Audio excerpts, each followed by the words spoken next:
మార్పు చెంది చిన్న బిడ్డల వంటి వారైతేనే కానీ పరలోక రాజ్యం చేరరు అంటారు. మనం పరలోక రాజ్యం చేరాలంటే ఒక చిన్న బిడ్డ వలె మారాలంట. చిన్న బిడ్డ ఎట్లా ఉంటాడు? తల్లిదండ్రులు కోపిస్తే గనక కోపగించుకున్న కాసేపటికే నాన్న అని చెప్పి, అమ్మ అని చెప్పి ఎట్లా అయితే మర్చిపోయి వెళ్తారో, అలాగే మనకున్న రాగ ద్వేషాలు, మనకున్న అసూయ కక్షలు, మనకున్న ద్వేష భావం పోగొట్టుకుంటేనే తప్ప పరలోక రాజ్యం చేరలేం.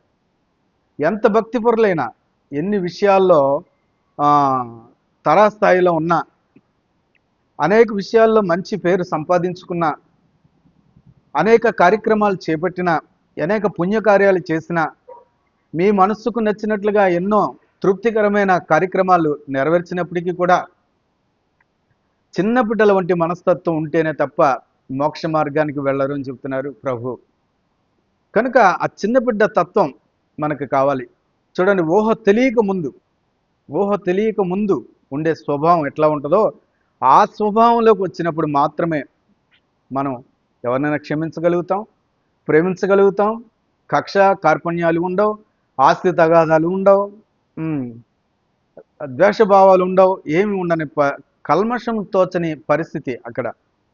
కనుక అటువంటి వారిదే దేవుని రాజ్యం అంటారు ఇక్కడ మత్తయి సువార్త 18వ అధ్యాయంలో. మీరు మార్పు నొంది బిడ్డల వంటి వారైతేనే కానీ పరలోక రాజ్యంలో ప్రవేశించరని నిశ్చయముగా చెబుతున్నాను. కనుక మనము నన్ను నేను మెచ్చుకోవడం కాదు, ఉమ్, మనము దేవుని వలన మెప్పు పొందాలి, దేవుడు వలన నీతిమంతుడని అనిపించుకోవాలి.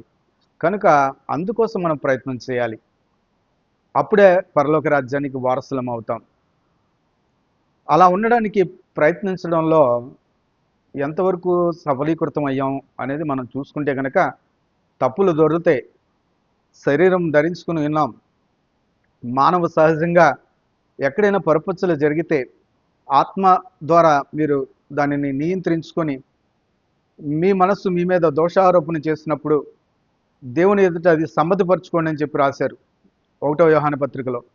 కనుక అది పదే పదే జరగడం కాదు, కానీ మనము వయసు వచ్చిన వారంగా, పాలు త్రాగే వారంగా కాకుండా ఆహారం తినేవారంగా, బలమైన ఆహారం తినేవారంగా వ్యవహరిస్తే గనక మనము చక్కటి ఆలోచనతో ఉండవచ్చు. అప్పుడు రాజ్యం చేరవచ్చు. కనుక దేవుని యొక్క ఆలోచన ఎవరికి వస్తుందంటే దైవ జ్ఞానం కలిగిన వారికి మాత్రమే. దైవ జ్ఞానం పొందుకున్నవాడు పొరపాటును సరి చేసుకోగలుగుతారు, సరిదిద్దుకోగలుగుతారు, కక్షను కొనసాగించరు, కోపాన్ని కొనసాగించరు, అసూయను కొనసాగించరు, ధనాపేక్షను కొనసాగించరు, మోహపు చూపుని కొనసాగించరు. అన్నిటికీ బలి అర్పణ జరుగుతుంది. అన్నిటినీ కక్షేసుకుంటూ పోతూ ఉంటారు. కనుక అటువంటి వారిదే పరలోక రాజ్యం అని ప్రభు